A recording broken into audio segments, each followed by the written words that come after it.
welcome back to Mr. Parker's World History class. Today we are going to be working on changes that happened during World War I. So you should have open your notes page found on your Google Classroom, Level 3, Russia Out and United States in World War I. Okay. With that, we are going to talk about some of the changes that happened during the course of World War I, and that's Russia leaving and the United States coming in. Here is your essential question that is on your notes. And just to review, remember who we're talking about. In World War I, we have the Allied powers, which consisted of Great Britain, France, Russia from 1914 to 1917, the United States from 1917 to 1918, Italy 1915 to 1918. And they were fighting the Central Powers of Germany, Austria-Hungary, and the Ottoman Empire, or what is now Turkey. All right, three factors that caused the Russian Revolution and Russia getting out of World War I. One, World War I goes very wrong for the Russians. The Tsar, or the leader of Russia, makes some bad decisions, and crazy guy in history by the name of Rasputin. So that would go under your what are the three factors that caused the Russian Revolution on your notes page. So what goes wrong for Russia in World War I?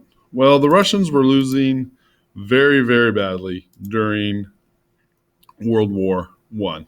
At the time of their departure from the war, they had lost about 2.5 million Russians killed during the war. The cost of the war was also bankrupting Russia. It was costing them a lot of money to fight the war, and they didn't have that much money to begin with. The Russian people were also starving during this time. A lot of the resources and the farmers were being used to fight the war, and they didn't have enough people to keep the farms going and keep enough food for everybody to eat. And for that reason, the Russians wanted out of the war. Some bad decisions that the Tsar made. Okay, the Tsar was the king, Tsar Nicholas II of Russia. First of all, he dragged his country into a war they could not win. He backed Serbia when Serbia stood up to the Austrian-Hungarians after the assassination of the Archduke. And so he was blamed for putting his country in this situation when they really didn't have to. He also led his armies at the front lines. So this wasn't a good decision on his part, because not only did he put his country, Russia, into the war, but then he was being blamed for everything that went wrong in the war because he was up front leading all of the army. And finally, he told his army to shoot Russian civilians that were rioting because they were starving. So that is never a good idea when you start shooting your own countrymen. So those were the bad decisions that the Tsar made during World War I. And finally, Rasputin. Okay? Rasputin was one of the main people responsible for the fall of the Romanovs. The Tsar was a Romanov. They were the leaders of Russia for a very long time. He was a religious monk, and he had put himself into the Tsar's palace while the Tsar was out fighting the war as this spiritual monk that was helping the Tsar's wife help lead the country. And he got her support and her trustworthiness because he was able to cure the Tsar's son Alexis from hemophilia, which is the disease where your blood does not clot. So if you get a bruise or if you get a cut of any time that bleeds, it is life-threatening because your blood does not clot and you could bleed to death. So he supposedly cured Alexis from this, and so the Tsar's wife was very grateful for him and listened to him.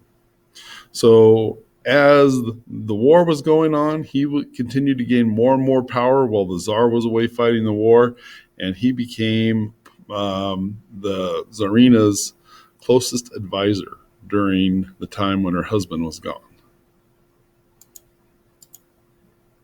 And this is Rasputin Part 2. So the Russian elite who were running the country didn't really like Rasputin because he was telling the queen that she should do what they wanted and not listen to those guys. So they decided that they were going to kill him. And that's one of the great stories, and we have a video in a little while about this.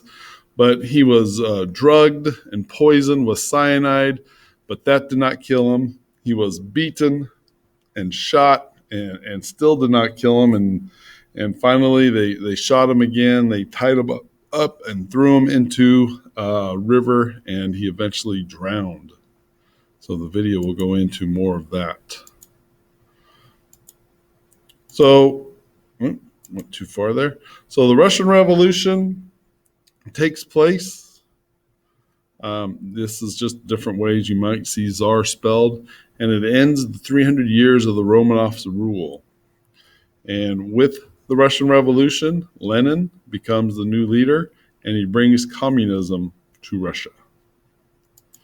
So the next part of your notes is video number 1, The Death of Rasputin, that is linked on your sheet. So go ahead and watch that.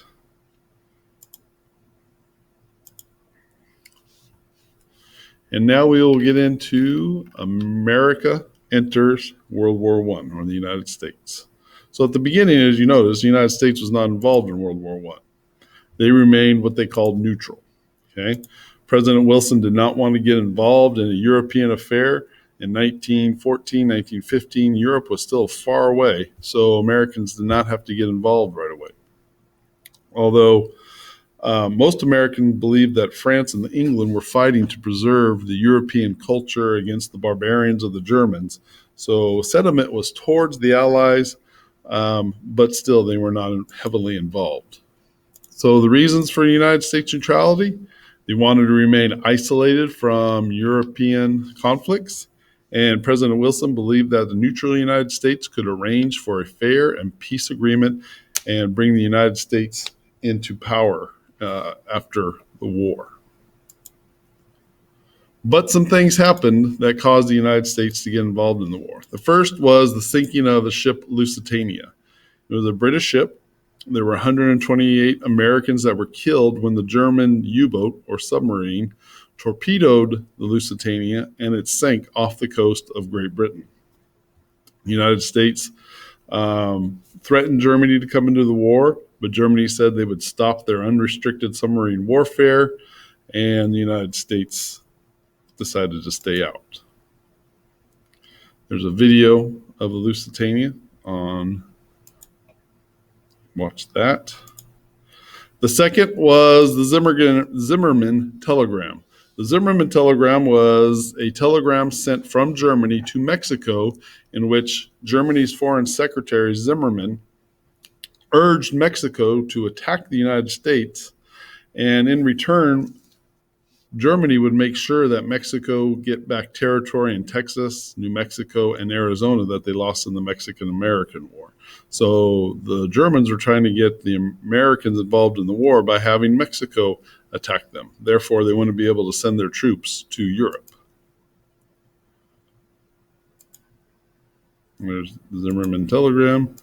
So the reasons for the United States joining the war: unrestricted submarine warfare, the Zimmermann note, and propaganda to support the Allies.